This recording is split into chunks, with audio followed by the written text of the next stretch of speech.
Good morning, नमस्ते। दिन का शुरुआत खुदा के वचन के साथ दैनिक वचन बचना और बचाना में हम आपको स्वागत करते हैं। आज सोमवार 11 अप्रैल 2022। आज का विषय है खुदा देता है वृद्धि, खुदा हमें बढ़ाता है। वचन लिया गया है लूका का पुस्तक 15:20। तब वो उठकर अपने पिता के पास चला। वो अभी दूर ही था कि उसके पिता ने उसे देखकर तरस खाया और दौड़कर उसे गले लगाया और बहुत चूमा। वचन पढ़ाई सुनाए पे खुदावन आशीष करें। आज हम देखते हैं एक पिता और उसके पुत्र के बारे में। ये वचन हमारे जीवन में बहुत बड़ा काम कर सकता है यदि हम ये वचन को अपने जीवन में लेना चाहे तो। देखिए, ये वचन हमें कुछ सिखाता है, कुछ सिखाना चाहता है। हमारा जो पिता का स्वभाव है अपने बच्चे के लिए, वो भी दर्शाता है ये वचन। आइए हम देखते हैं। मैं एक छोटी सी कहानी से शुरू करूंगा। एक पिता था जिसका बेटा छोटी मोटी गलतियां करते रहता था, और जो पिता था उनके घर में उन्होंने अपना ही एक रूल्स एंड रेगुलेशंस, जो एक नियम कानून घर का होता है। छोटा मोटा घर, हर एक घर का एक नियम कानून होता है कि टाइम पे आना, टाइम पे जाना, इतना बजे खाना खाना है, और बातचीत कैसा करना, घर पे रहना कैसे, ये सब इत्यादि बातें एक घर में होते रहता था। और इसी तरीक़ा से एक पिता ने अपने घर में इसी तरीक़ा से रखा था। लेकिन बेटा ने क्या उसे पालन नहीं किया और कुछ गलतियां कर लिया, और उसके लिए उसके पिता ने उसे डांटा।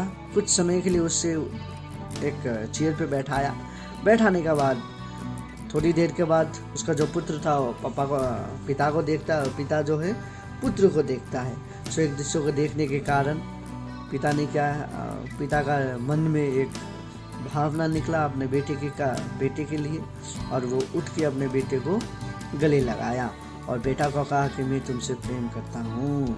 और ये जब आसपास के लोग देख रहे थे, एक दो लोग देख रहे थे, तो उन्होंने क्या सोचा कि ये अपने बेटे की गलतियां को छुपा रहा है और उसे बढ़ावा देता है कि तू आने वाले दिन पे भी करता रहे बोलते। सो हम जब गलतियां करते हैं तो हमें डांटना जरूरी है, पर डांटने के साथ साथ हमें उसे डील कैसे करना है, हमें उसे कैसे संभालना है, वो सीखना ज़रूरी है।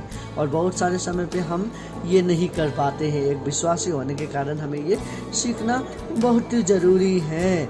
हमें ज़रूर हमें अपने बच्चे को गाली देना या डांटना या लाठी लगाना बहुत ज़रूरी है, पर उसके बाद हमें उसे मनाना भी बहुत ज़रूरी है, ताकि वो आने वाला दिन में ऐसा गलतियां ना करें। देखने में यही लगता है कि वो अपने बेटे को बढ़ावा दे रहा है कि आने वाले दिन में वो ऐसा गलती करते नहीं, लेकिन इससे क्या होता है, उसके बेटे को दिल में लगता है और वो पापा से भी अपनी गलती के बारे में एक्सेप्ट करता है।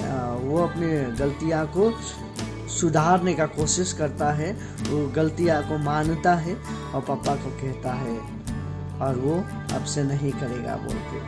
आज के ये कहानी से हम यही देखते हैं कि हमारा पिता भी जो परमेश्वर पिता है, हम संसार के पिता होने के कारण हमारे बच्चे जब गलती करता है तो हम इसे क्षमा करते हैं। तो खुदा हमारा पिता जो स्वर्ग का पिता है, जो संसार का राजा है, जो राजाओं का राजा है, वो हमें माफ नहीं करेगा क्या? वो हमें और भी प्रेम करता है, वो हमें ऐसा ही नहीं छोड़ता है। तो लेकिन वो हमें हमारे पापों के लिए इनाम नहीं देता है, लेकिन हमारे पापों को वो भूलाना चाहता है। लेकिन क्या हम उसे भूलना देने चाहते हैं? वो हमें हमारे पापों के लिए बढ़ावा नहीं देता है। हम जो पाप करते ही रहते हैं और अपने ही मतलब के कारण हम बहुत सारे काम करते हैं, मतलबी स्वभाव रखते हैं। तो वो उसे हमें क्या कहता है कि इसे जारी ना रख। हमें पाप जारी रखना जरूरी नहीं है, और उसके साथ हमारा जो मतलबी स्वभाव है उसे भी हमें जारी नहीं रखना है, जो कि हमें जब हम ये सब करते हैं वो हमें हमारे पाप के लिए दंड देगा। लेकिन हम जब उसे हमारे पापों के लिए क्षमा मांगने जाते हैं, वो हमें हमारे पाप के लिए क्षमा खुदा के पास जाके मांगना है, तो खुदा हमारे पापों के लिए हमें क्षमा भी करता है, वो हमें क्षमा भी करना चाहता है, लेकिन हमें उसके पास जाना जरूरी है। जब हम उसके पास जाते हैं प्रार्थना करते हुए और उससे कहते हैं कि खुदा मैं आया हूँ, मुझे माफ़ कर मेरी गलतियों के लिए, तो वो अपने हाथों को फैलाते हुए उसके प्रेम जो हमारे लिए उसने दिया है, वो प्रेम को फिर से दर्शाना चाहता है। वो हमें प्रेम करता है। और उसने इज़राइल को क्या कहा था, मैं इसे एक नई तरीका से बनाऊंगा, नई स्वभाव दूंगा, नई रीति से इसे चलाऊंगा।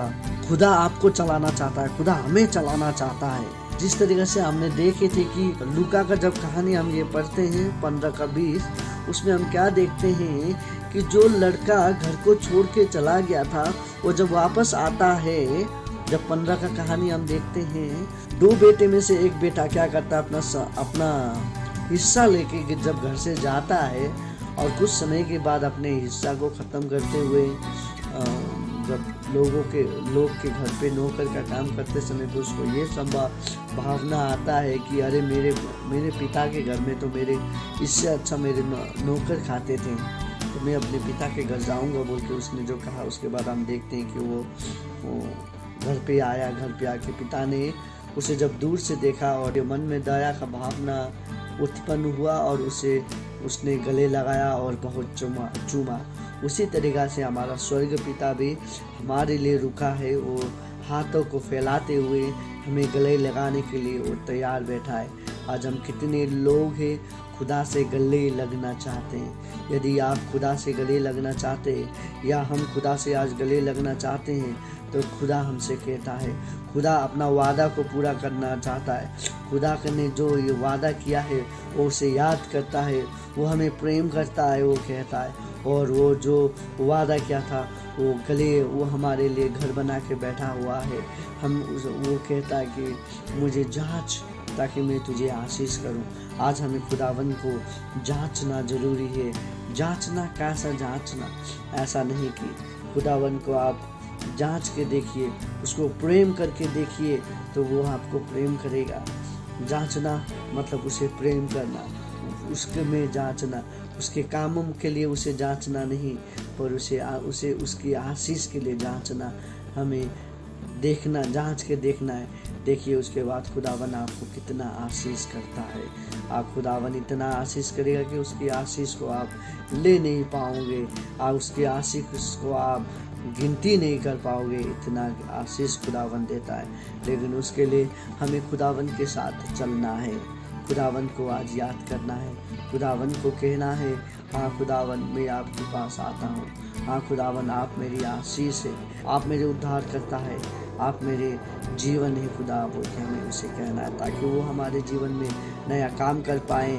और खुदा हमसे कहता है कि मैं तुझे चलाऊँगा। क्या हम चलना चाहते हैं? आइए खुदावन आप सभी को आशीष करे, आपके परिवार को आशीष करे। आपका दिन शुभ हो। धन्यवाद।